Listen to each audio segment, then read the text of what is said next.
Welcome to Hail Varsity Radio, the voice of Husker Nation. Insight, opinion, expertise, with the biggest and best names talking Nebraska across the state. Join the show on Twitter at Hail Varsity and at Schmidt_radio. Call in at 402-466-ESPN or 1-800-825-5865. Here's Chris Schmidt. Welcome to it. Great to be with you on a Monday. It's Hail Varsity Radio, presented by the Nebraska Lottery. Chris Schmidt, Elijah Herbel. Lot to get into. Husker baseball doing their thing back where they belong. Some more Finebaum hand grenades to start off with on Nebraska football.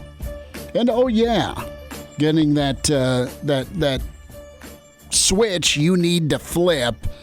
We'll talk with Jay Moore about that. Blackshirt Husker NFLer in about 20 minutes. Charlie McBride, Mondays with Charlie. I saw this on Facebook. Charlie's wife, Debbie's fantastic, and she posted Coach McBride working outside over the weekend. And dude's Mr. Handy, Mr. Fix-It. So I don't know that he knows, because I'm not sure he's a picture guy. A, that his picture was taken. B, that said pictures now on Facebook. But Mr. Blackshirt was, he I guess, in his wood shop, he put the McBrides. There's a lot of families that have their name and a sign outside of their home, right? Well, it was kind of in the form of a sailboat, so there's some artistic ability there. And then apparently the air conditioner or generator needed to be camouflaged, so there's a little white picket fence that he put up. So Coach McBride's been busy, which is awesome. We'll talk with him in an hour. Greg Smith, recruiting guru with Hail Varsity. We'll talk with Mr. Greg. MJ Morris news over the weekend, as there's still kind of a question mark next to him. We'll dive into quarterback. We'll talk portal, because it sounds like Nebraska may go in on a cornerback in the portal, and there's three options there. Numbers to get in, 466-3776, 466-3776, 800-825-5865. Find us on Twitter at Schmidt_radio, at Herbal Essence for Elijah. Can email chris@hailvarsity.com. So you had no umping this weekend. No, it's still postseason high school baseball time. I'm taking a couple weeks off from that. Don't want to deal with the whole three-man umpire dynamic. That's just a whole You'd rather have control and two? Well, the whole thing is just they moved to this for the postseason every single year. And it's the only time of the year that you ever, as a high school umpire, will work a three-man umpire crew. The whole entire rest of the year, you work a two-man. And all your responsibilities, who is watching the ball when it goes in the outfield, who's watching which runner, all that stuff gets flipped up in three-man rotations. So I think it really introduces the highest chance of umpires blowing a call whenever you move to the three-man rotation. I don't understand why they do it, and I didn't feel like going to the clinic to go learn how to do all the three-man rotation stuff this year. So I stayed away from that. I believe my next baseball games will be coming up the weekend after Memorial Day. We could have used your eyesight behind home plate this weekend with the youth tournament we were in, all wood bats, and it was entertaining with the strike zone, and you got to play better than our team did. But I mean, they're trying, obviously. What was it? A tight zone, or was it a really inconsistent loose zone? It was all of the above. Oh, it would just shift. And listen, the discipline at the plate is 1,000% on the kid to be swinging with two strikes, right? That's what they're coached to do. That's what they're told to do. That didn't happen enough. So this wasn't like, oh, the umps cost us. No, dude, no. The umps didn't cost us anything. It was just interesting to see the different crews in their zone. Mm-hmm.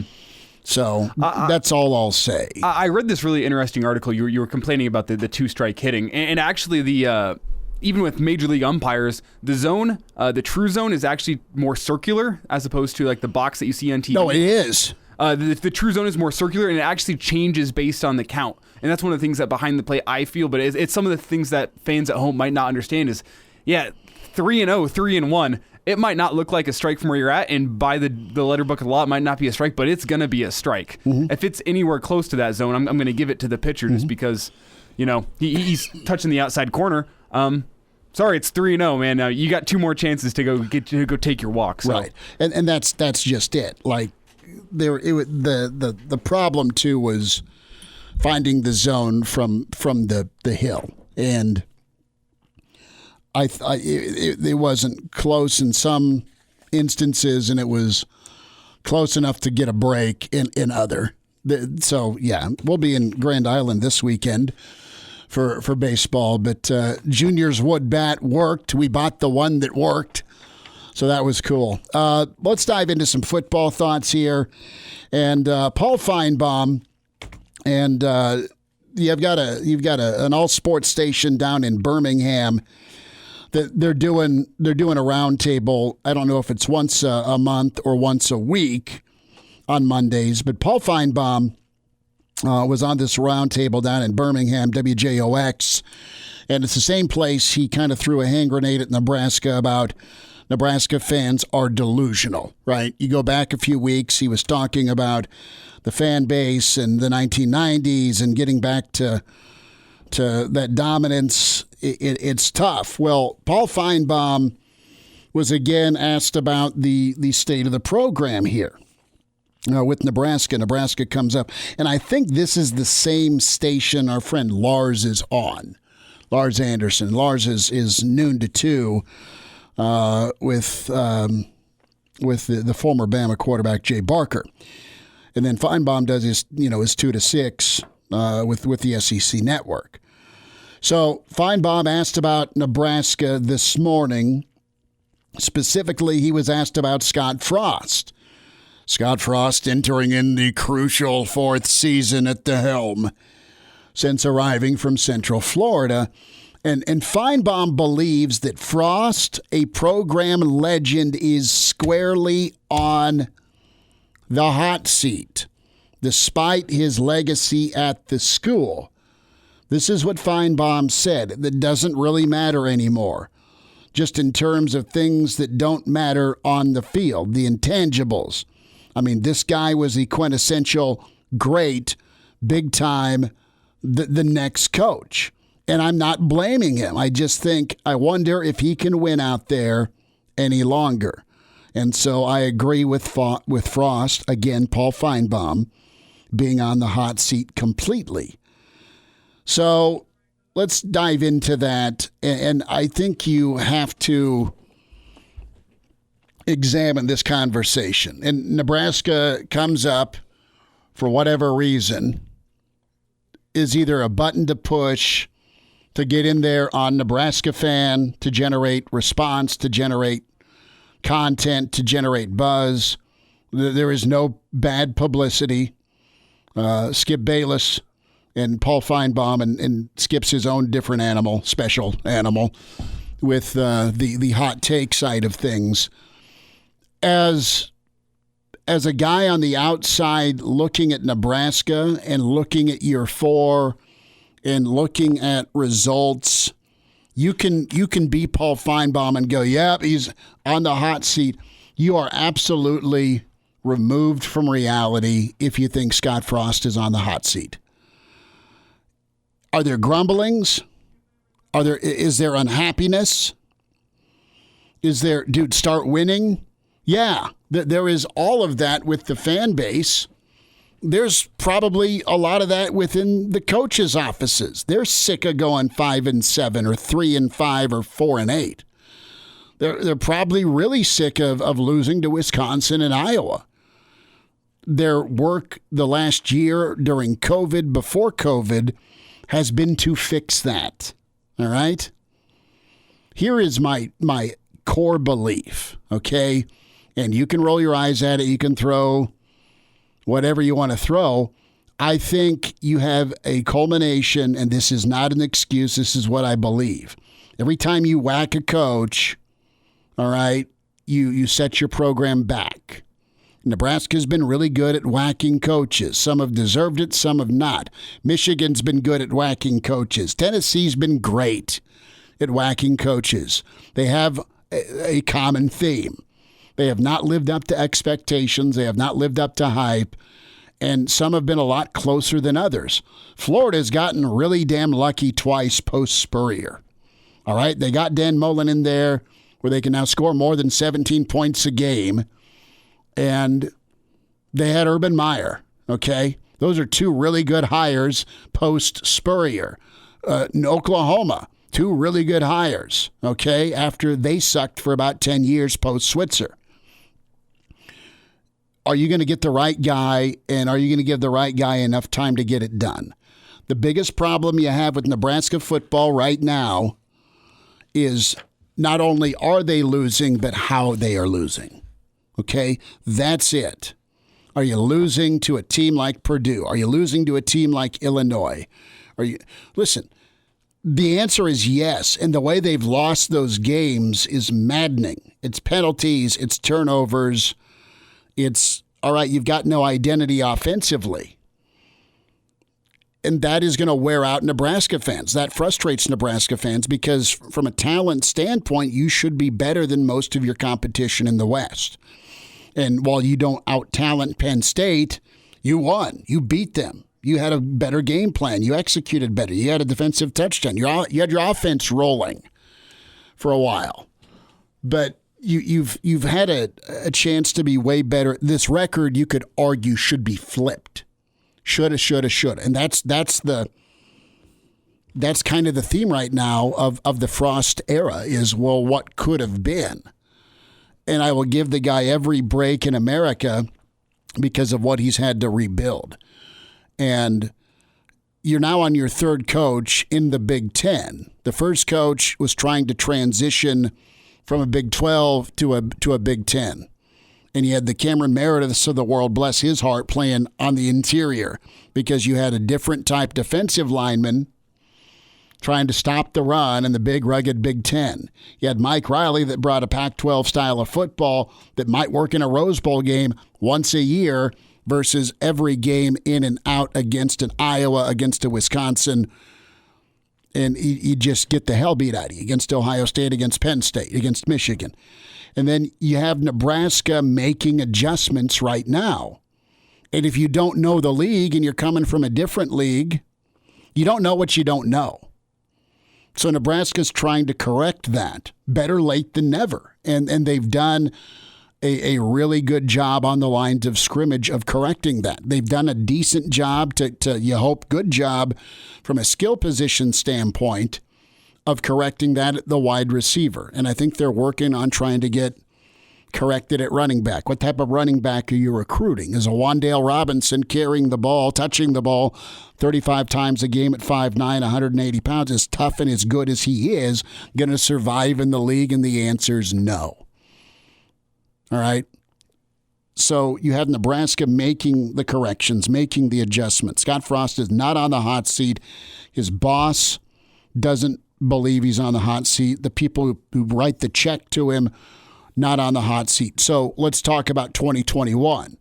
We hear Bill Moose talk about 8 or 9 wins. We talk about, at a minimum, get to a bowl game. I think everybody down there at the stadium's on the same page. It's an unpleasant conversation about what happens if you don't, but I need to know what it looks like. What is 2021 going to look like in Norman? What's 2021 going to look like when you kick off week 0 with the eyes of college football on you? Are you going to be a better football program when it comes to the penalties and the mistakes and taking care of the football? Nebraska is as guilty as any other team when it comes to beating Nebraska. That's what I take with me. So hot seat, you can throw that hand grenade out there, and if Nebraska goes 3-9 or 4-8 or 5-7 and doesn't get to a bowl game, then you're probably going to have some staff changes. I don't think you're going to make a change with the head coach because this is your guy. This is your home state boy that you, let's be honest, had to talk into coming back here. That's my take. He could still be kicking ass and taking names at Central Florida. He could have a 3 consecutive season, unbeaten streak going with what he was doing down there. Mm-hmm. So my eyes kind of say this. It's a high level job. It's a job you aim for, as a native Nebraskan, you want to be the head coach in Nebraska. It's also a thankless job because you better be cranking out 9 to 12 wins or people are pissed. And you were part of building up that expectation because you were part of the greatness. So I think they're getting the work done that needs to get done on the lines of scrimmage. I think you're kind of in a third bad cycle of, all right, 3 coaches in, and it's an accumulation of problems between transitioning to league, what type of players are you trying to get to win in this league, between a Pac-12 guy going from the Big 12 to the Big 10, and then guys that have never coached in the Big 10 before coming into this league where everybody's really pretty good. There's not a program that's garbage, and the programs that you're supposed to beat or you just kind of roll your eyes at, they now have good head coaches. All right? And then kind of like the outlier, there's Purdue, where they'll catch magic once in a while and they're dangerous. Northwestern's good. You've got Bielema, who's in Illinois now. You got Schiano at Rutgers. You got Loxley and a ton of offensive talent. I mean, just go through the teams that are supposed to suck in the Big Ten, and no one really does because they end up cannibalizing one another or scaring one of the big dogs every season at least once or twice. So that's my thought on Finebaum and this garbage hot seat talk. You don't know Nebraska. Does he need to win? Yeah. Is he in trouble if he doesn't? No. And we're back Fellas, you think we could listen to the radio on Hail Varsity Radio, presented by the Nebraska Lottery. Yes! That's awesome! Back with you. It's Hail Varsity, presented by the Nebraska Lottery. Can respond to the Paul Finebaum take, the latest hand grenade about Frost and hot seats. You think yay or nay on that? Email chris@hailvarsity.com. We welcome in Black Shirt Husker NFLer Jay Moore, and you see him on Big Red Wrap-Up, the More To It podcast. Bird, it's May, so national talking heads are throwing hand grenades about hot seats. How are you? Oh, Finebaum's at it again, huh? Well, first it's delusional, and now that in year 4, Frost is squarely on the hot seat, and he clearly doesn't know Frost's bosses here. Now they need to win and be better, but let's not kid ourselves, dude. I mean, you extended the guy 2 years after year 1. Buyouts still, your own private island price tag wise. So let's just do money math first before we dive into what the hell should be going on. But there's just been a conglomeration of issues between Big 12 to Big 10, and these are reasons, not excuses. I want your reaction. Big 12 to Big 10 transition, need a different type of defensive lineman than what you were using in the Big 12. The next coach you bring in that didn't even sniff what you were doing once you transitioned to the Big 12, Pelini to Grandpa Mike. You're trying to win with Pac-12 style and talent that wasn't as physical. I'm not saying some of those teams didn't have physical guys, but overall you had a bad rep get out about Nebraska being soft during the Riley era. And now you have Frost, who came from a different league, and he had not been in the Big Ten. So Nebraska's making the appropriate adjustments, and I say better late than never on that with how they're trying to grow him big back down at South Stadium again. I mean, there's my 3 takes as to why there's struggle, and there's a Friday night kegger party cleanup that's going on at Nebraska, and Frost and the crew are trying to do that.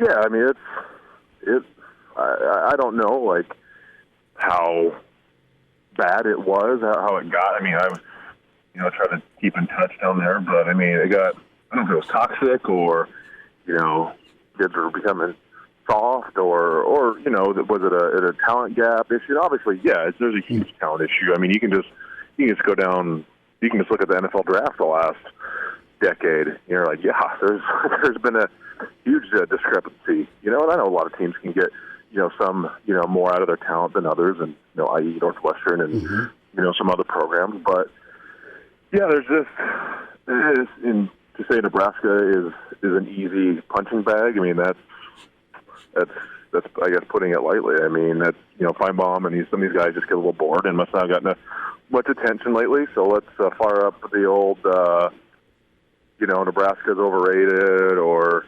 Nebraska is delusional. They need to pump the brakes on expectations, or Frost is on the hot seat. You name it, you say it, and you're going to get plenty of pissed off Nebraska fans firing back and getting clicks and page views, and that's exactly what they want. So, yeah, it's just the timing is about this. Seems out this time every year when there's not much going on, and they fire it off. But yeah, I mean, it's a transition. The Big 12 and Big 10 are completely different conferences. It's more Big 12's kind of wide open, throw it around, chuck it, score 60 to 70 points a game, and give up about 40, and that's just their style. And I say Nebraska was going down that line, when Pelini was finishing up, or when he's here going there, but it's just kind of what it is now. You just look at what Oklahoma and Texas Tech and some of these schools are doing now. But yeah, I don't listen. I know we got to find something. You got to find something to talk about. But what Finebaum says. He fired me up a little bit last year. When he kind of went off on Nebraska. When the Big Ten obviously was one of the first conferences to cancel the season, and I don't know. I don't pay much attention to social media anymore, so I kind of get out of loop. But it's just talking head, trying to get some clicks, and yeah, is this a big season for Nebraska? Absolutely. This is year 4. This has not gone anywhere we thought it might go, but that just shows you how far away the talent is. Yeah, maybe we were all a little delusional and thinking this thing could get turned over a lot quicker. I think Frost might have thought he could get it turned around a lot quicker too, but there is some talent issues. There's and then you have some transfer issues, and you need to throw a pandemic in the middle of it, and now you're go into a pretty tough schedule. So yeah, it's tough. But hot seat. I don't buy that one bit. Is there some extra pressure? Sure. But what I think will happen, and when Frost and company get a little more pressure, I think you're going to get better results. I think sometimes people respond a little bit to pressure and sometimes expectations, and I think they'll respond okay this upcoming season. And say Nebraska responds and kind of turns that quarter and has some wins that may make, and I'm not talking Oklahoma, but say you get it done actually with the majority of your West opponents, okay? Mm-hmm. And say you're closer to that 2018 Ohio State game than the last two, all right? Say you beat Michigan. Frost's personality is such that he wants to do it because he's a competitor and he wants to win and he wants to be the best. But there's also the part of him that absolutely wants to tell the bald little dude in Alabama to go shove it the next time he sees him. And that, don't kid yourself. That's very real too. They worked together and they were good, on the set. But don't kid yourself. Paul Finebaum still PO'd about egg on his face with the mighty Auburn from the SEC getting rocked by Central Florida back in the Sugar Bowl. Yeah, sure. Yeah, Peach Bowl. Sorry, but yeah, without a doubt. Yeah, he's obviously Mr. SEC, and thought Central Florida didn't stand a chance, and obviously far from the truth. And it's just Paul Finebaum. He knows what he's doing. I'm not going to lose any sleep over the comments, and I know the right people are going to hear the comments, and hopefully that puts some fuel to the fire. And they can turn a tumultuous last 3 years into something positive. I'm not talking you're winning the West and playing for a title. If you're competing for the West in November, that's great. But let's just get back to 7-5, 8-4, and try to compete, and play in a decent bowl game and be in that bowl conversation and know that you have 6 wins in the middle of October, and you're just trying to capitalize some other things and just improve. And we haven't seen that. You see some glimmer of hopes, but then they seem like they kind of take one step forward and then 2 steps back the next game. Whether that's special teams, quarterback play, defensive mishaps, coaching errors. We that's some things you see with how timeouts are used, or how how quick plays are getting in, and they have to use timeouts because how many times we see timeouts being used coming out of a TV time break or out of half or out of the quarter when they have all the time in the world to get a play in, or they only have 10 guys in the field for a special teams play. I mean, that comes out of the coaching. So those things all have to get cleaned up, and I'm pretty positive they're going to. Otherwise, and if they don't, then in a year or two, you will be on the hot seat. But, there's no reason to press the panic button yet in my mind. Jay, I've got about 2.5, 3 minutes, but I want a quick story, and I sent you this link. And Matt Slauson's been a friend of the show. Same with Danny Woodhead. Both have their own podcast as well. And Slaw Daddy was talking about Bill Callahan keeping him after practice, and to get him to kind of flip that switch. I mean, he had you and Carricker just post-practice teeing off on him with some one-on-ones, and Slaw Daddy was pretty open about just how frustrated he was, where you want to succeed and you just kept getting beat. And then finally he was able to fix it and get a good block on Carricker. Do you remember what he was talking about? Do you remember that pretty vividly, or was that just another Tuesday? That sounds just like another Tuesday. I don't remember staying after practice. Now, I know we used to go, I did. He came in, Slauson was a freshman, came from, I believe, Air Force. Yeah, like Academy. Air Force Academy or something, like kind of a prep school. Yeah. Yeah, and he actually, he didn't use or was able to get a year of eligibility back. So he played as a true freshman. Wasn't expected to play as a true freshman because I believe Seppo got hurt and got thrown into it. And he responded really well. I mean, I remember going against him and kind of taking a little too lightly early on in camp. I'm like, holy smokes, this kid's pretty good. I got a better, normal true freshman. And so, I battled with him for 2 years straight. I mean, we're talking one-on-one Oklahoma drill to one-on-one pass rush. I've done one-on-ones with Slauson those 2 years. It's easily over 200. Hell, more than 200 reps, maybe 500 reps. That's all the amount of times we went against each other and team periods and one-on-ones and 9-on-7s, and you just went on the list. He was an exceptional player. You don't play for 10 years in the NFL as an offensive lineman, and you're a slouch. That guy had, he wasn't the most gifted athlete, but he had the mindset. He had, he was strong, and I think he just had that nastiness to him that, it makes really good offensive linemen. And, he's, I see him all the time now, and he's playing golf and enjoying retirement, and he's an awesome guy, good friend of mine. But yeah, we battled. We battled every damn day for 2 years, and I'm gonna blame some of my injuries I have now on him. But about 30 seconds. The point of this is that's getting you better for Saturdays. You're really at a high level. No, without a doubt. Going against him, whether he's going against me or Adam, or I'm going against him or Carl Nix, who easily could have been a first-round draft pick. Those guys make you better. I don't get better going against, third string, or fourth string tackles that are walk-ons. I get better. Offense to those guys, but I get better going against Matt Slausons and Elijah Murphys and Carl Nix and the guys who play in the NFL. And that's what you want. You got those guys in your team. You're definitely gonna get better. And so are they. So that's, it was fun.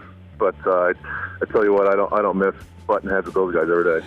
Jay Moore. Bird, have a good week. We'll talk again. Thanks for the time, man. Yeah, no problem. Later. Chime in 402-466-ESPN or email the show, Chris@HailVarsity.com. Just try me. Back to Hail Varsity Radio. The angry woodpeckers. It's pretty good. Social media can be a hellhole a lot, but this is pretty good. Where you got who's the dude doing the the logo identification. We'll just call him Very Italian Dad. Okay. Very Italian Dad. Oh, some guys. We'll run some of the. Can we run the audio? Oh, yeah, we can run it. Okay, we can run the audio at some point. Can we do this? It's pretty good. So yeah, if anyone at home is wondering what Chris and I do during the breaks, we scroll through Twitter and find funny videos. It's all right. It's okay. Usually there's either some sort of German Shepherd that has ate something they shouldn't have. I send that to my wife when she works because that's what's happening this very moment at our home. Or we have normal sports dude trying to identify NFL team logos, which is pretty good. The best one is whenever he gets the Saints logo. Yeah. I have that one pulled. You want to hear that one? We'll run this at 50. Okay. We'll run this at 50. So let's talk about our friend Tom Chattel's column and kind of his project the last week or so. He's been talking about the sellout streak, the fan base, and the student section, and what needs to happen here to get that next generation of Nebraska fans invested, i.e., today's graduates, tomorrow's donors. And as a guy who just had it wonderful growing up, and that's from 1990 through 1998, going to football games every weekend with my family. We are West Balcony pre-press box expansion. And so we saw a lot of awesome games, saw a lot of wonderful moments, and got to celebrate a lot of Saturdays with tailgates and then post games as a family. And that's near and dear to my heart as I think about my dad. And I remember the Washington game in 1991 with Mark Brunell and Nebraska falling to a team that ended up winning the national championship. I remember Eric Bieniemy in Colorado the year before. I remember Nebraska finally beating Oklahoma in Lincoln in my lifetime. Seeing that and freezing my ass off as Calvin Jones goes for the go-ahead touchdown. And then seeing the winning streak that was at 40. I mean, Nebraska was knocking on that Miami door of consecutive games won. And I think it got snapped at 47 or 48 by Ricky Williams in Texas on Halloween in 1998, 20-16 ball game. And then we get to what Bill Moose is talking about, and that's just win your freaking home games. I think the last time Nebraska went unbeaten at home was 2016, the last time they were ranked in the top 10 before a 2-4 finish, year two of Coach Riley. And then you got to go back to 2012, where Nebraska had a killer home schedule and won out after on the road and at home with Bo to get to another conference championship game in 2012. Well, that's like step one. And too often, Nebraska's, you're walking out of the stadium with a loss to a group of 5 team. That's happened twice in the last 4 years. You're seeing Purdue leave the field victorious. Not super recently, but in year one, okay? You watch Illinois come in and do their thing, tune you up for 40-some points after you just beat Penn State in a crazy season a year ago. So it's as simple as just kind of protecting home field. You've seen awesome wins. When I think of the student section and I think of Nebraska, the fans are there. Their voice is there. Jano running for a touchdown. Memorial Stadium shook against Wisconsin, all right? Henry's bomb of a field goal against Colorado. Nebraska running off the field not that long ago against a pretty good Michigan State team in a 9-6 snowfest. That was loud and proud. The voices are there. They want to be heard, and the students will go. They just need more to cheer about. That's it. Win games or don't hurt yourself with stupid penalties or play or turnovers, and they'll stick through it. even guys and gals your age, Elijah, you'll stick through a game. Or I'll say this. You'll go hair of the dog and start drinking early for an 11 a.m. cold kickoff. Doesn't matter if you're exiled to that southeast corner of South Stadium that's half the time empty. But there's been a point of diminishing return for some of the student section, and it doesn't bother me why they're saying, screw it, I'm going to stay at home and either sleep this thing off or stay warm and watch because we're not going to win anyway. There's that take. Or how are they going to screw up today? That sentiment exists. It sucks to talk about, but it's true. And if you had better seating, then you may kind of go stick out some of those tough ball games, or your program and team gets better where you start winning those games and it becomes fun again to go there and scream and be a difference maker. And you don't have to be Boulder and nasty as a student section or a fan base. You don't have to be Missouri fan student section where they kidnap Little Red and abduct him into the student section. You can be loud and crazy and not throw stuff at people, and Nebraska fans are really pretty cordial. You've got this dynamic that is true, though, between older fan that wants to go and maybe be seen and younger fan that wants to socialize and have a good time, and if we're winning, yeah, we'll get on board with it. And there's just been a disconnect there because Nebraska's not won at the level I grew up with, and to some degree you grew up with. And you're closer.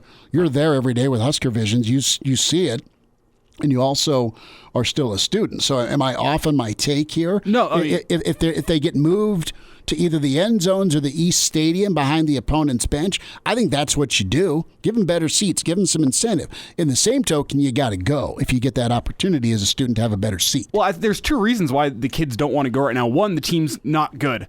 And I think that could be trumped if the student section was in a good location. But the problem is the student section is split into two. Mm-hmm. So you either have to buy your tickets for the South or the East. And then say all your friends are over in the East section one day. Well, you have tickets for the South. Guess you can't go sit with them.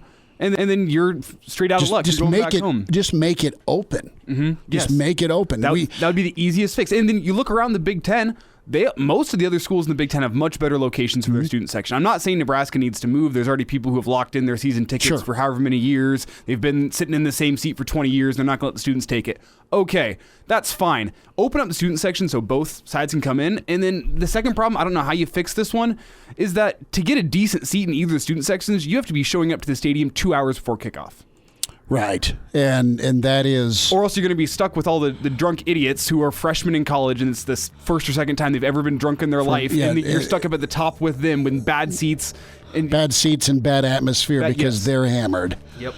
No, I get it. I mean, we had a drawing lottery when we were in college, and we all got stuck together. It was wonderful, and Nebraska was rolling people. Wind down hour one. It's Hail Varsity presented by the Nebraska Lottery. And now, back to Hail Varsity Radio.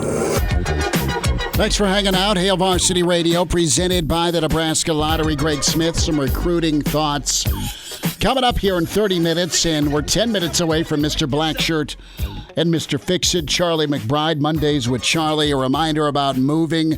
Tell you what, man, there's homes that are in my neighborhood that have gone up for sale, and then they're gone. They're sold, right? And if you are moving or thinking about it, West Blue Realty, man, that's where you got to go. And they specialize in residential home sales in Lincoln and the surrounding community. And if you're looking to buy or sell, West Blue Realty right there for you. You mention Hail Varsity, and they can provide up to $1,000 on the closing of your next home purchase. Tom Luby is there to help and make it a seamless process for you. Give Tom a ring at 402-540-3768. Or Kelly Hofschneider. Kelly's outstanding as well. 402-202-2312 for more details. And it does pay to work with West Blue. Log on today, westbluerealty.com, and go visit Tom or Kelly today, 1120 K Street, Suite 200.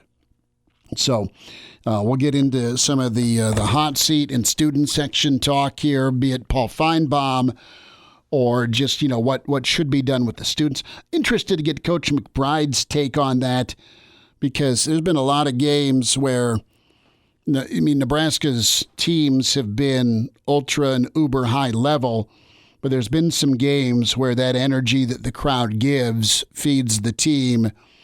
And there are a lot of moments that come to my mind where the efforts just ratcheted up an extra level. That speaks to the coaching and development in the players, but also the voice of the fan.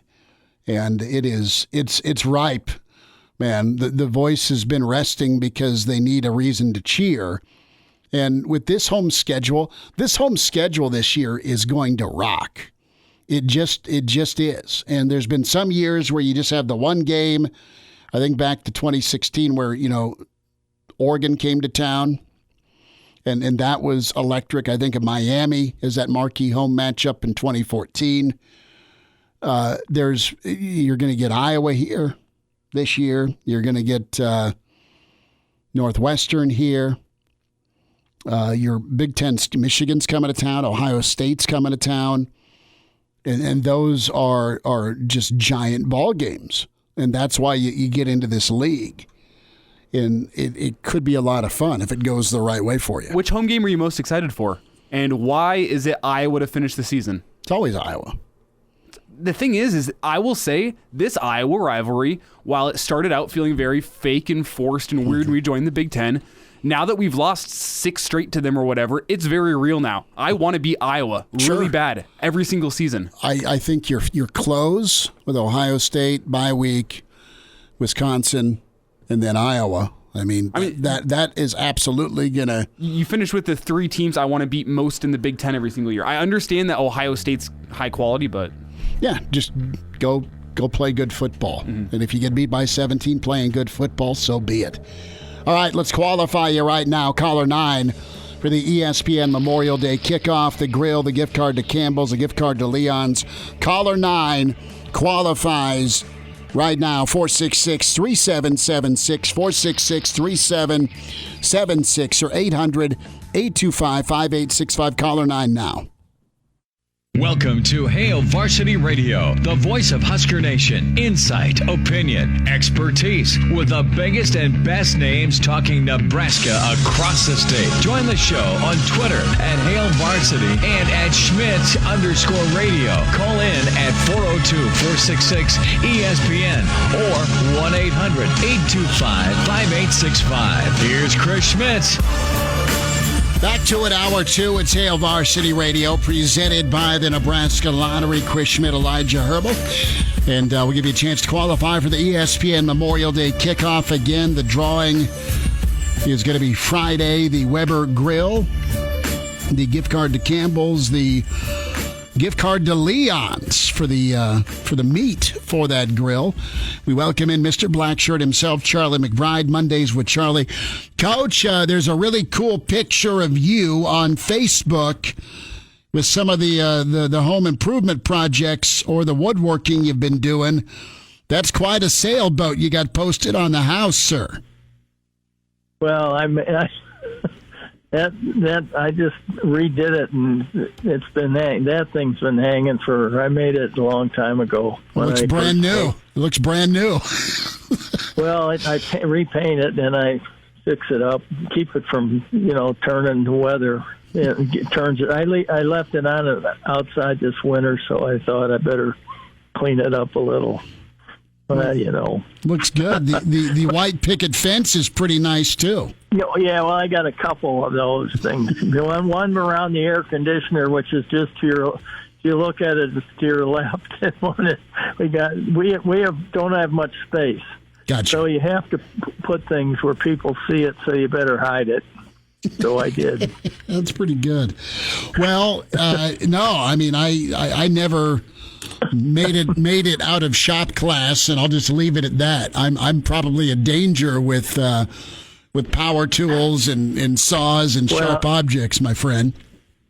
Well, I think a power tool is a screwdriver. That's right. I know the different kind of screwdriver. Charlie McBride's with us. Coach, let's dive in. And this is something that you've talked about, and it's something that, I mean, it's happened to every staff in Nebraska.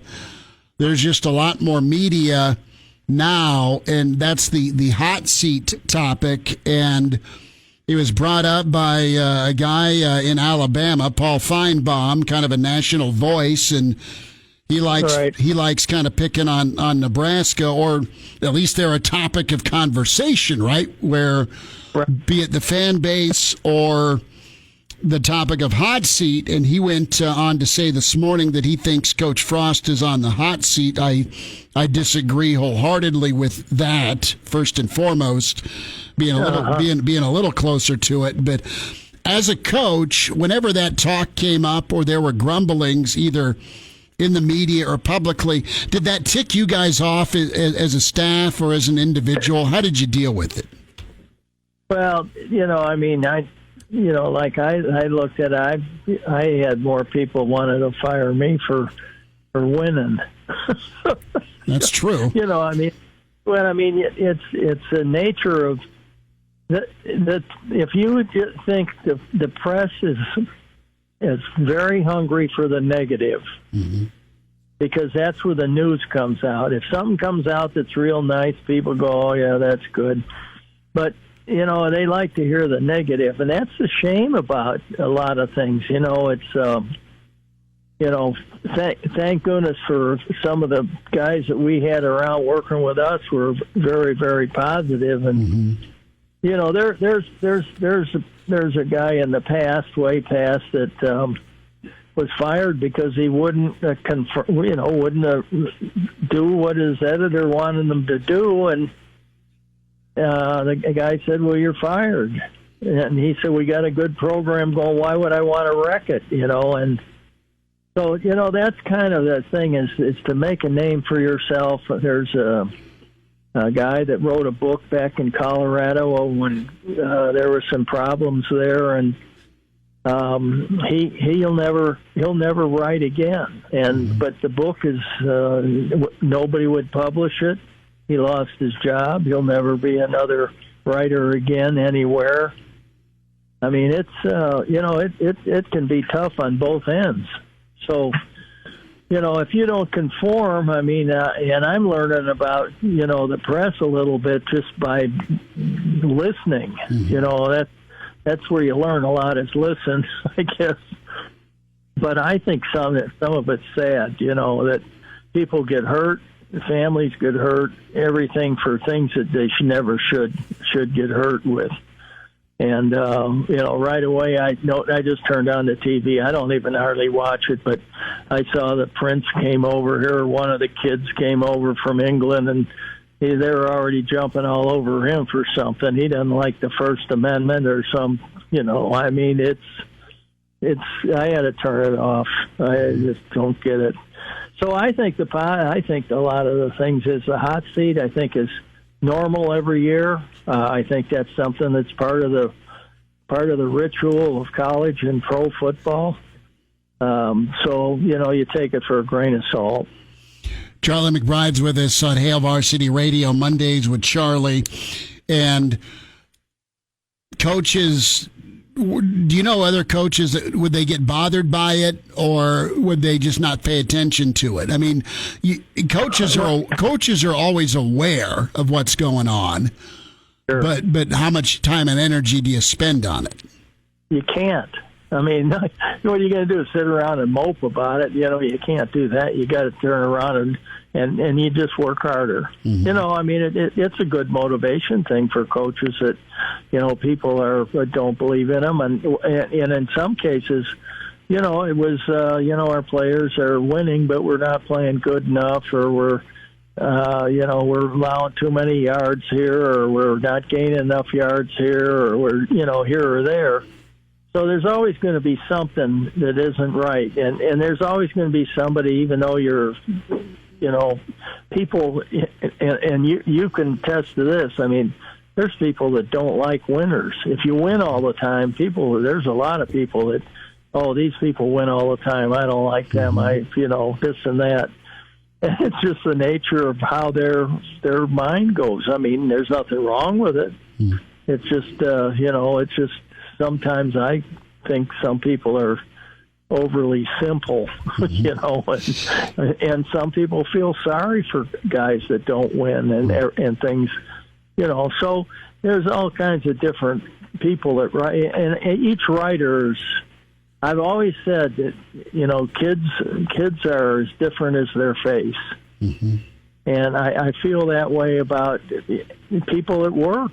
Their effort is as different as their face. And so a lot of times, you get guys in the press that, are very negative and their thing is to make a name for themselves and instead of quality. I always thought quality was a great thing in writing. I mean, what I've always read is guys that were funny. It could make you, and say things that were nasty, maybe in a funny way, but he got his point across. Coach, I want to dive into a stat I saw since 2014.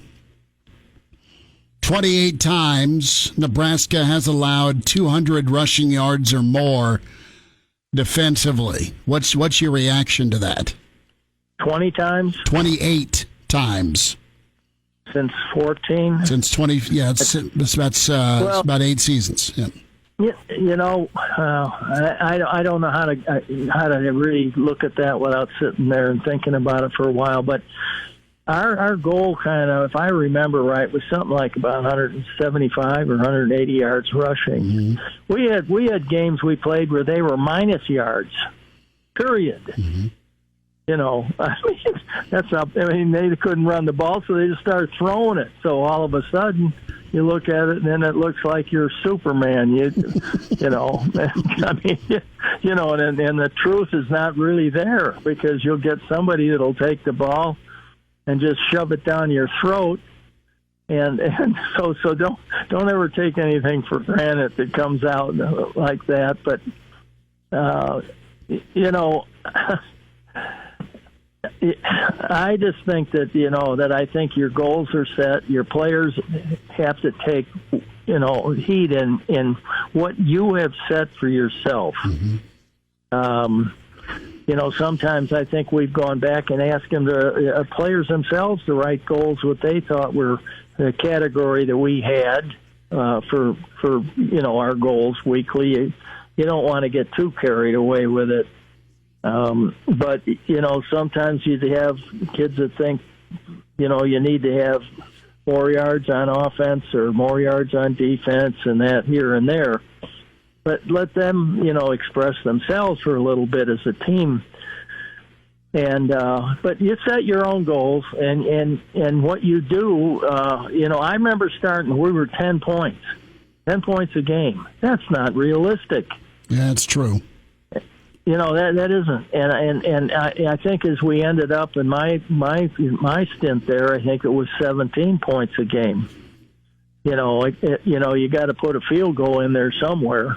And, if you can hold somebody to 2 touchdowns and a field goal, I think you really played well. I think that's a pretty good deal. Nowadays, the way the ball's being thrown around and everything else, in the old days, it used to just be, maybe it was. I remember seeing Michigan, and this is the truth. You can go back and look. Michigan one year allowed only 3 points a game to their opponents. 3 points. I mean, you think that isn't a good defense? That's legendary. What's a good number now, though? I mean, you just said it. The offenses are crazy, wide open, and it's one-on-one tackling when you can't tackle in practice now. So good luck. And so what's a fair number? Yeah, I mean, don't ask me. I mean, mid-20s.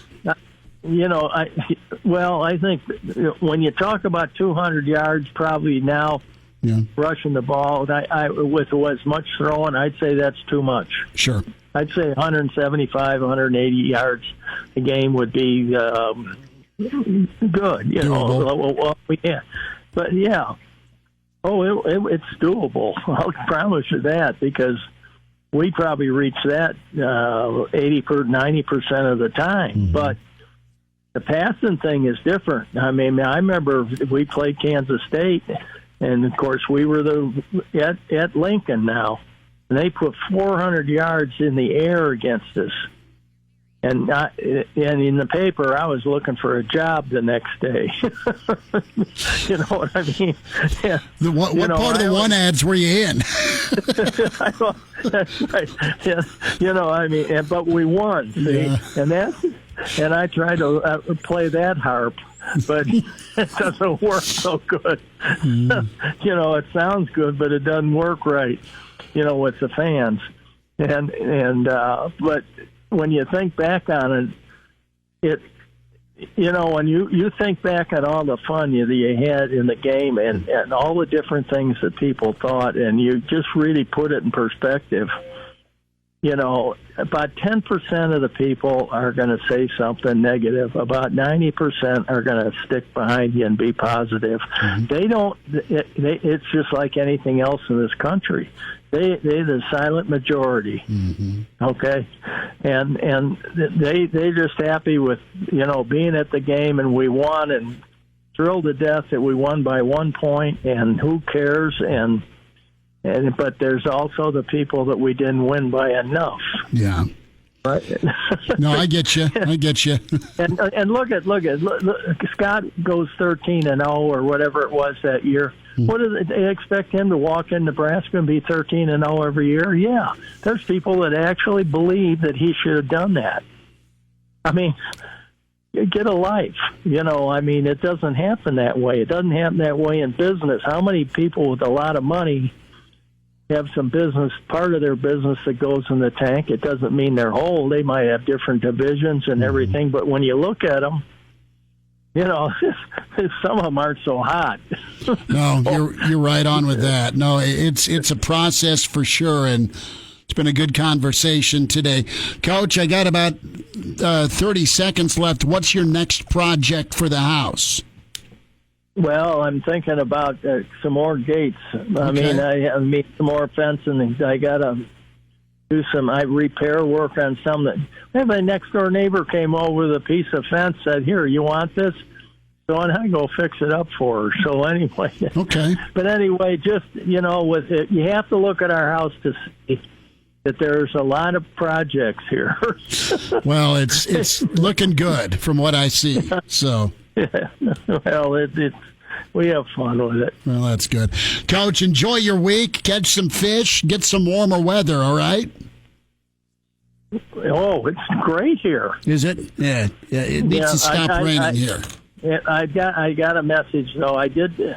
I talked to Jared Tomich last night. He said to say hello to all the people back in Nebraska. So hello from Jared. Good. Okay. Talk to you later. Coach, you take care. Thanks so much. Okay. Yep, bye now. That's good to hear from old number 93, Jared Tomich. So, yeah, we got to get Jared on. Got to give him a shout. It's been a while since we've talked. Quick little update here. About 20 minutes ago, I put up a poll on the ESPN Lincoln Twitter page. Go out and give it a vote if you haven't already. The question is just, do you believe that Paul Finebaum is correct when he says that Scott Frost is on the hot seat this season? At the moment, 54% of our respondents are saying no. 46% say that yes, they believe he's correct, saying Scott Frost is on the hot seat. Well, 24 hours later, we'll have the final poll number. But count me in the no category. Greg Smith's on the way. It's Hail Varsity. And now, back to Hail Varsity Radio. Good stuff from Mr. Blackshirt, Charlie McBride. That'll be posted the on-demand section, ESPNLincoln.com, and ESPN Lincoln's Twitter handle, the full interview, podcast, Spotify, iTunes, Google Play. The Straight Up Breakdown podcast will drop. We say hi to Greg Smith. He is your host of that. Also, recruiting insider with HailVarsity.com and magazine. Mr. Greg, how was the weekend? It was very good. It was too fast. It was one of those, I tried to take it easy on purpose, but the weekend still flew by. But but we'll be okay. How many miles we log on the old Peloton? Oh, probably like 15, somewhere in there. Did a couple of rides. That's awesome. I need to get the Greg Smith motivation because I really kind of like sitting on my ass and drinking beer. I mean, it's a fun activity. It's a great activity, man. So, yeah, I need some Greg motivation. How motivated is Nebraska to go get another cornerback in the transfer portal? I think they're highly motivated, especially if you have a kid like the one out of Tulsa who's a grad transfer with 2 years left of eligibility. You've got a kid that came from Ohio State that was a former 5-star defensive back. And there's one more that was a high-level kid that was a 4-star recruit. His name's escaping me right now. He's also in the mix, too. I think Nebraska is looking for ways to upgrade the team because it's an odd thing to say that, they don't have glaring holes outside of like an elite pass rusher, but everyone basically has that hole, right? Mm-hmm. Otherwise, there's a lot of spots where guys are still fighting it out, where you have depth that you like, you just haven't seen it yet. So best player available would be the way to go. And secondary, particularly corner, would definitely be something that they'd be motivated to take a look at. Greg Smith's with us at Greg Smith HV on Twitter. I look at Evans out of Tulsa, really talented kid. I look at Tariq Johnson, you mentioned, out of Ohio State, and then Travion Fuller out of A&M. All three good candidates. And from a fit standpoint, though, do you anticipate Nebraska pulling the trigger here, being able to get one of these three? They're going to make a good shot. The problem is when all three of those kids are going to have no shortage of suitors. But the kid from Tulsa, to me, is really intriguing just because when you see him on film, and I know he shared his highlights out when he entered the portal, his tackling stands out. And as well as I do, Coach Fisher, if you're going to play for him, you're going to have to tackle. Think about the plays that Cam Taylor-Britt has made, those safeties as well, right? So he would fit in nicely with that. We'll see if they can get it done, but I do think they're going to make a strong attempt to boost that secondary if they can. What do you believe right now about the secondary with Nebraska? You've got Cam Taylor-Britt and you got Newsome at corner, and then you've got Clark and Nadab and then who? What's the gap like between the starters and the backups in your eyes? See, the issue is exactly where you went there, with strictly with corner. You feel good about safety, but corner, you're just not quite sure. Like, even you got Cam Taylor-Britt, of course, who's a stalwart out there, and then he's all Big Ten type of potential. But Quentin Newsome won that job seemingly at the opposite Cam Taylor-Britt, but you're still not quite sure what you're going to get there because you haven't seen him in a full season. You like the measurables of Braxton Clark, but he's still coming off of that injury. You really like the measurables of Nadab Joseph, but you don't know how he's acclimating. You got a guy like Timon Lynham, who's a hard worker behind the scenes, and some others as well. Sanford, who's been all over those testing numbers in the top 5 or so of those. So there's just a lot of question marks, and you'd like to have that shored up and then start the domino effect to where you could bring those guys along a little bit more slowly. Is this an instance of just straight up high-level depth potential addition, or we're not sure or confident, or it's just competition, so maybe we're just purchasing insurance we don't need? I don't mean purchasing, but you get my point. How would you read into that if you're in the room? I would read it as it's competition. So, like, to me, and then maybe it's the competitor in me, but if I'm Braxton Clark, right, and they're maybe looking for another cornerback, that tells me that spot that I've, kind of lost out on, or thought I lost out on the spring to Quentin Newsome, still is a little bit up for grabs. I can still make a move. If I'm Quentin Newsome, I'm thinking, well, I shouldn't feel totally comfortable here, and I need to do some work, and on down the line. Joseph should feel encouraged to me now. If they end up getting a guy, that's where it becomes a little bit more difficult because there's only so many, first-team reps and good looks to go around. But right now, I would say if I'm one of those guys, hey, this thing's wide open for me to make a move. Greg Smith's with us, Hail Varsity Radio, Recruiting Thoughts. Nebraska looking at the transfer portal for defensive back. Greg, let's talk about recruiting. Let's talk about Nebraska's board for 2022 at quarterback. And where do you think Morris is at on the Nebraska board between between M.J. Morris, you have Torres out of San Antonio, the kid out of Hawaii, and then another kid that's in the mixed. Howell is the third kid. Bianco's the kid out of Hawaii. If Greg Smith has his big red crystal ball out right now, what's the pecking order in your opinion? Yeah, I still think that Morris is number one. I think that Morris is, to me, the toughest get, probably by a while, just based on the level of interest that he's had throughout his recruitment, his rating, and kind of his location, because you know that he's close or closer to some other schools that have really interested him. Georgia Tech in particular, NC State has been one as well, and there are other schools in the region, so you've got to pass a lot of schools to then pick Nebraska, and he's got options. Torres, the kid out of San Antonio, I think is maybe the most intriguing on the board.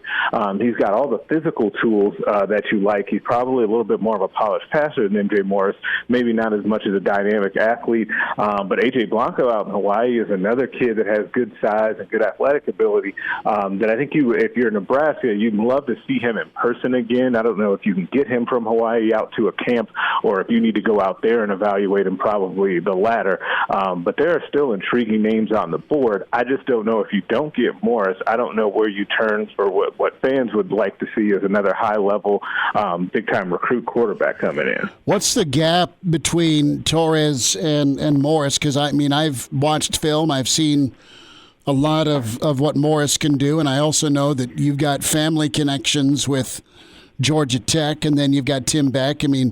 I saw the national interview he did over the weekend, and, it sounded really Georgia Tech wow, but that's also, I think, who was doing the interview. Okay, so yeah. So it's not that. No, I think Morris and Frost have a great connection. So I don't think Nebraska's out of it by any stretch. But I think the kid drives by Georgia Tech to school every day. So I think you're right on with the toughest get being Morris.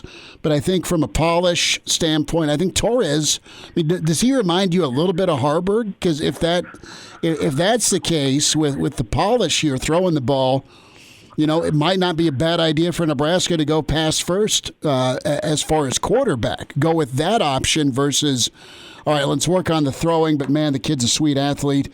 He can go make some plays, and the throwing part can come. You need to have a guy who can throw the football first and foremost, it feels like to me in this offense. Yeah, and see, that's the thing, honestly, that would keep me up at night if I was Scott Frost and Mario Verduzco trying to make this decision on who I needed to push my chips all in on, right? Because I think that you're right that if you had to pick, and this is us and our jobs are not on the line here, but if you had to pick, I would maybe go for a guy that was already a little bit more polished throwing, and like you said, maybe closer to Harburg than, say, Smothers coming in. I think that's a fair kind of assessment of that when you look at the styles of quarterback that they are, especially given that there's no indication that Nebraska is slowing down on trying to find wide receivers to bring into the program, right? They've been able to bring in pass catchers. You hope that the running backs continue on the uptick so that you don't have to rely on the quarterback run game so much, and maybe that's a recipe going forward because we've seen that style work in this offense as well. You just haven't seen it here at Nebraska yet. Now, you can't really talk about the offense and talking about quarterbacks without talking about who's going to be protecting the quarterbacks and who's going to be opening up lanes for the running backs, Greg. But I'm not seeing any visits from offensive linemen scheduled yet for this summer. Maybe you have information I don't have, but I'm not seeing that at the moment. Is that just not a position of need for the Huskers in this recruiting cycle? Yeah, this is actually a situation where it's a good thing. Not a good thing that they don't have those visits lined up, but it's a good indication of where they are with the young depth on offensive line on this team. There are so many good young offensive linemen in the program right now, whether it's guys that you've seen play like Ethan Piper and now Turner Corcoran and Bryce Benhart, or guys that are working behind the scenes, even behind those guys. So I think that that's what it is. And Greg also can kind of take his time right now and focus on deep evaluations of that position because there's not, glaring needs when you know that you've even got guys like Teddy Prohaska and Henry Lutovsky waiting in the wings, developing behind those guys, and you got a good look at them in the spring. So I think Nebraska's in good shape when it comes to offensive line now and in the future. Greg Smith's with us. Greg, a thought here when it comes to the student section and fans and how it relates to recruits. What's your take? Greg Smith gets a phone call from the Moose tomorrow. Greg, what should we do with the student section? What's your feel and read here? Because I think that the kids want to go, want to be loud, want to help influence, want to provide energy, but they've not always had a lot to cheer about. Now, Nebraska fans are out in full force when it comes to recruiting season.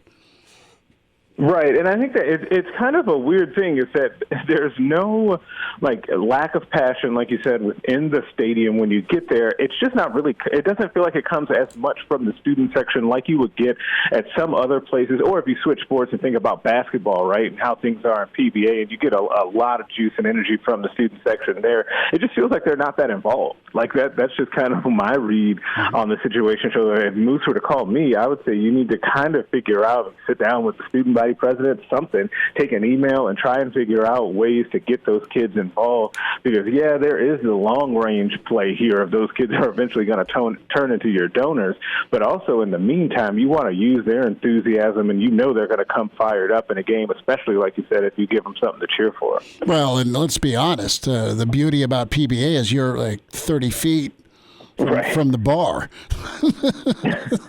That helps too, and you're very close. That's the other thing. You're close to the action too, where that student section is, where it feels like the students in Nebraska football games just continue to get pushed back out of the way. Hey, Memorial Stadium is about 30 feet from the North Bottom, so pretty close. I get it. We can always have house hopping, right? That's still a sport in the North Bottoms, right? Oh, man, that takes you back. It does. Little Davis twins action.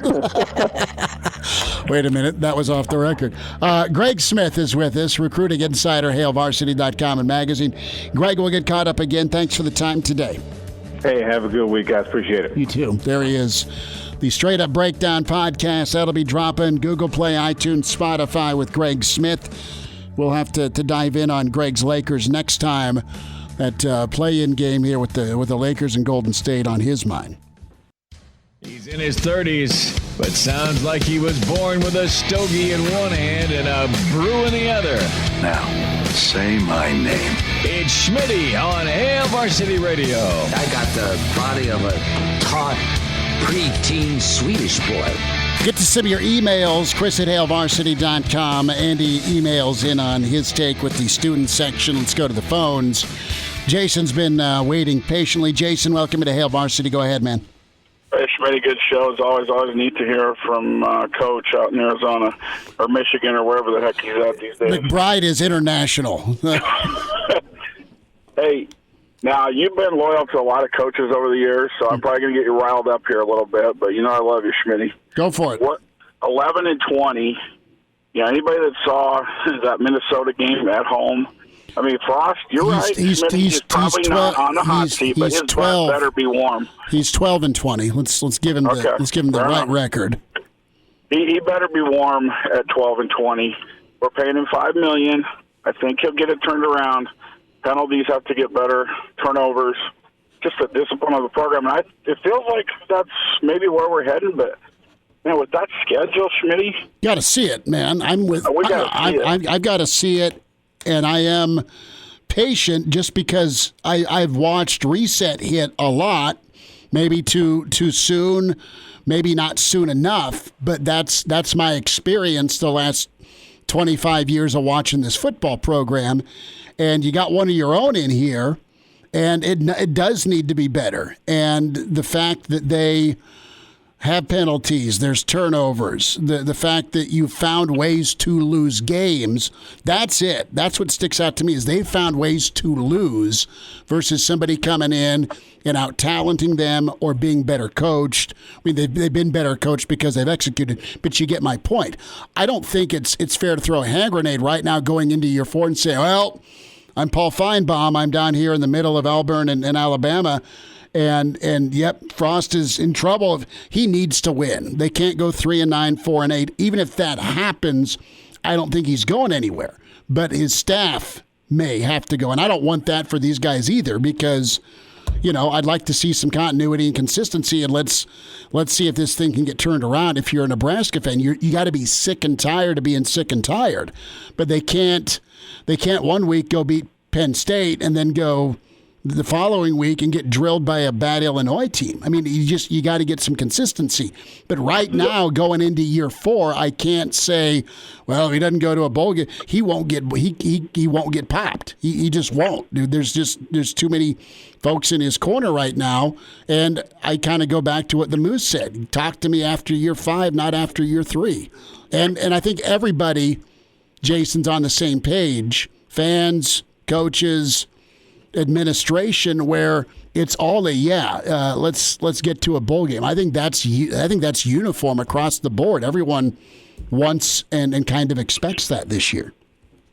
Well, we shall see. Good analysis there, Schmidt. Real quick on the fans and the students and stuff. It just feels like times have changed. It doesn't feel like the today's 20-something and college kid really. I know if the product was better, it'd be a lot different. But I don't know. I don't know how they're going to continue to sell that place out. They need to probably put chairs in there like you would at Pinnacle Bank Arena. No more benches. Maybe drop it down to a 60,000 person stadium. I hate to say that, but I don't think somebody could call me right now and say I got free season tickets for you. I'd be like, thanks anyway. I'll watch the game at home. I don't know that you financially can drop it 30,000. I think you can shave off a few and go from 90 to.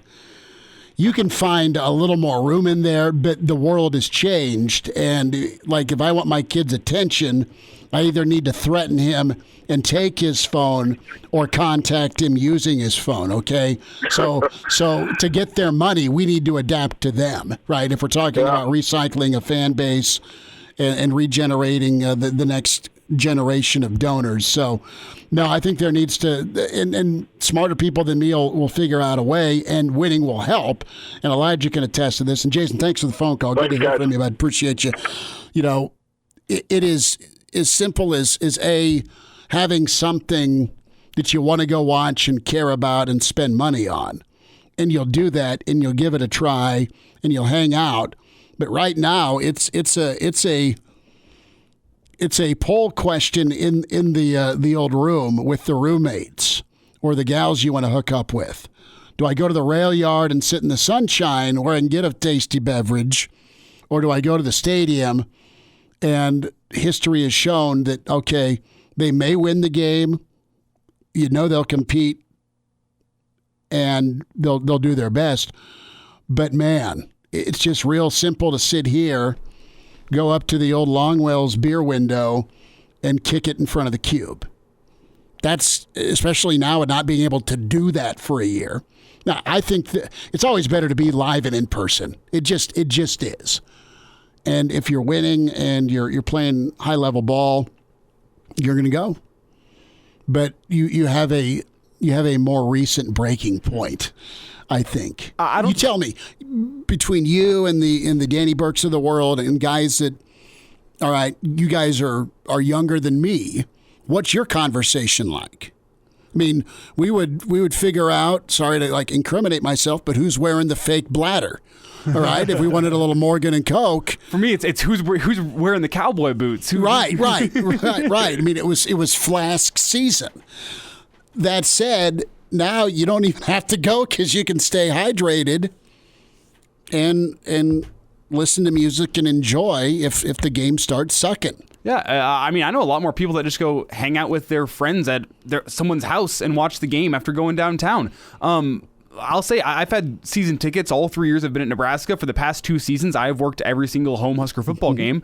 And I'll let you know one thing. Whenever I am not going to be using my ticket, it's hard for me to find anyone to give it away to. Okay, is it hard to get rid of? It's hard to find somebody to give it away to. What's the response? No, I'm good going to the rail yard. Yeah. Going to the bar, going to Duffy's. I mean, I'm going to these 3 spots. A lot of street sections are in wait and see mode with this. They don't want to buy their season tickets because they want to wait and see if the Huskers are actually going to win a game. And with the way the past 2 seasons have been going, people go, no, I don't want to watch us lose at home to Indiana this week, actually. I think I'm just going to stay away from that one. I'll offer it for free. Is it flat out just like frustration, or is it turned into anger, or is it turned into apathy? Apathy. Okay. They're done with getting their heart tugged at? Because is the passion still at that high level between your 18 and 22-year-old crowd where they've heard stories or saw a video, or when they were 3, they remember the Orange Bowl? I mean, that's it. You guys remember Sue and Levante, and that's kind of it. I mean, I still know Amir and Team Magic, but I mean, we're getting further and further away from those teams. The people my age that were passionate about those teams back in the day, back in middle school, early high school, they're still the same level of passion about the Husker football program as a whole, but they don't have that same passion come Saturdays, come football season. They go, well, guess this isn't our year. Maybe next year will be better. No. It's just, I mean, I know a decent chunk of people who care more about the Husker basketball program than the Husker football program. There's nowadays. excitement. You got some high level, and Fred's pretty trusted, and he keeps bringing in talent. So we'll see. Husker baseball is been very good this year, but in normal years with non-restrictions or COVID, I mean, that thing's going to be elbow to elbow if they're first place in the Big Ten in May. Doesn't matter who's here, and people are going to be sun-drenched at Haymarket. We'll get to Andy's email on, what should happen with the student section. Good show today. Thanks for hanging out. We'll wind down a Monday. It's Hail Varsity Radio. We're presented by the Nebraska Lottery. Miss us? Come here, brother. Give me a hug. Bring it in for the real thing. We're on call for you. Catch the podcast at hailvarsity.com, the ESPN Lincoln app, or download them on iTunes. Saddle up, partner. Back to Hail Varsity Radio. One final time, Hail Varsity presented by the Nebraska Lottery. My kid's calling me here on my phone. Should I answer it? Live on the air? Yeah, just put him on speaker. You got to let him know he's on the air first if you do it. Why? You never know. It's worse than grounding. All I know is 8th graders have the worst potty mouths in the world. Yeah, he may, but he doesn't let us know how artistic he is yet with swearing. His mother is phenomenal at language use. I mean, she's like the dad in A Christmas Story. She's that level.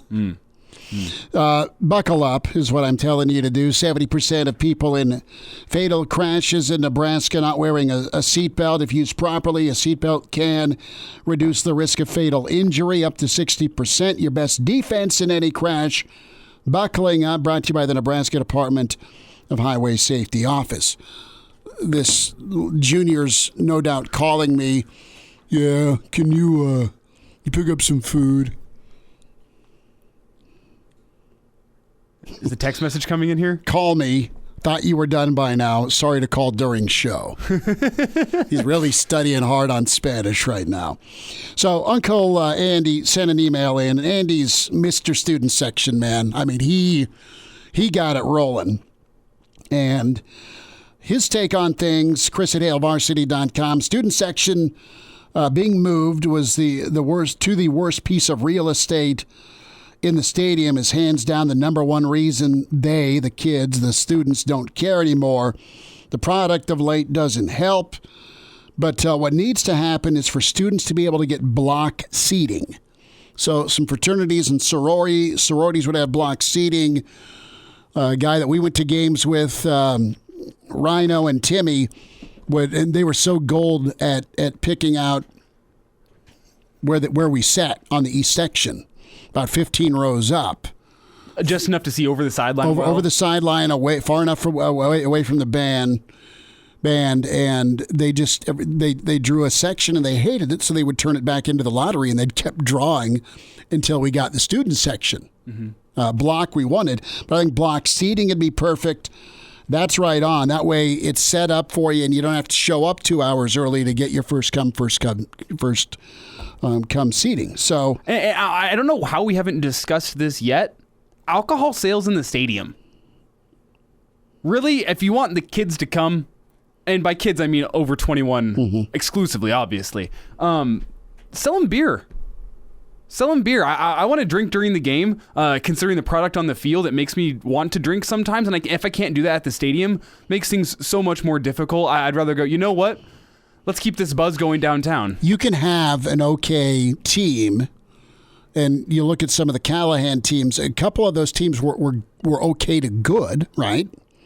And I think of how cranked up whoever the coach has been here the last 20 years. There's been moments There's been really good moments where the crowd's been there and been alive. I think alcohol would help, but it's not you're not going to get that to happen. No.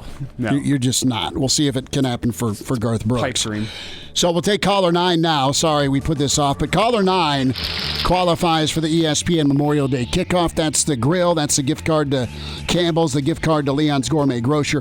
Caller 9 now, 466-3776. Jim Rome here with your Rome Report. I shouldn't have to say